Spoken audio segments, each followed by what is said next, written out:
We're joined now to discuss the government's crackdown on disability benefits by the Work and Pension Secretary, Mel Stride. Good morning to you. You are announcing what's being described as the biggest change to welfare benefits in a generation.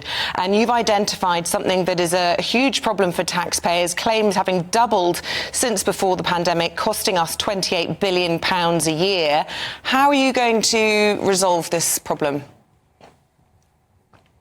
Well, what we've launched today is a consultation on the future of something called the Personal Independence Payment. That is something that's paid to disabled people as a contribution to the additional costs of their disability. And look, you're absolutely right. That benefit, along with others, actually, in terms of costs, have been spiralling ever upwards. And we know that over the next 5 years, currently, PIP is due to be costing an additional £13 billion per year. So we need to look at the financial sustainability of benefits. But specifically on PIP, I think it's very important we also ask key questions about how it operates. Is it properly targeting those who need the help most? One of the concerns I have, for example, are those with progressive, lifelong conditions where currently we know, sadly, people will not be getting better through time, and yet they're having to go through reassessments, jump through bureaucratic hoops and so on. And I want to really look at whether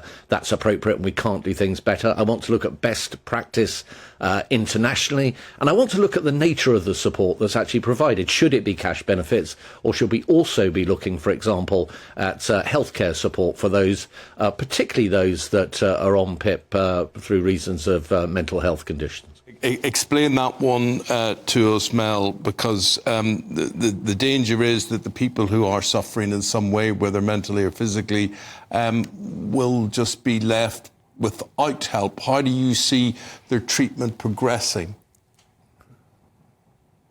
Well, if you have somebody who's on PIP at the moment and they have a health condition, they would be receiving typically a fixed amount of money per month in order to help them with costs. Now, what actually may be more important in those circumstances will be effective treatment. Now, the Chancellor announced 400,000 additional talking therapies within the NHS, for example, in the last budget.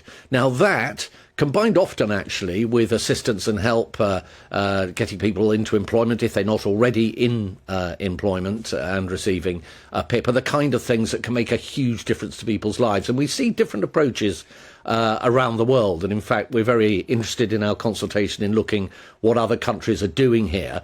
Nobody is doing it quite the way we're doing it. And I think there's a lot that we can potentially learn from what other countries are doing.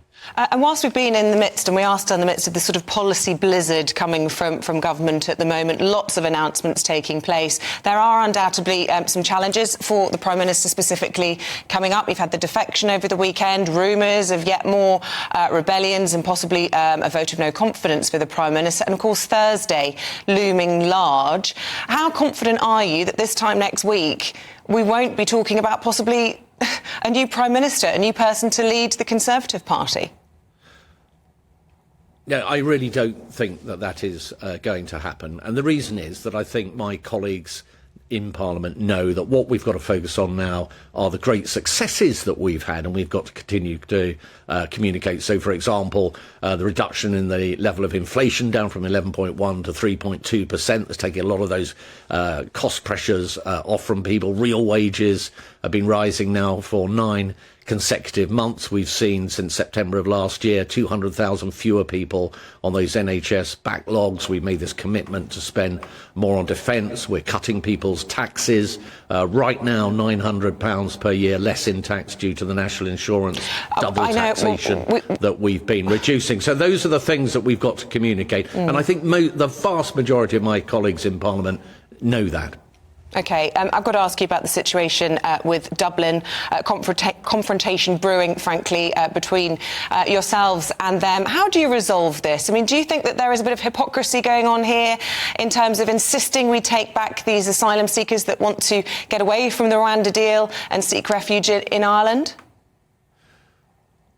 Well, I think what we know is that we've now passed the Rwanda bill, and we're already seeing some of the effect of that happening in the sense that some people are now thinking, well, I'm going to potentially be sent to Rwanda, and therefore the UK is a less attractive place to be in, and that's the very purpose of the bill. Now, as to what's happening in Ireland, we're not in a position where we're able, for example, to return people to France who come here illegally.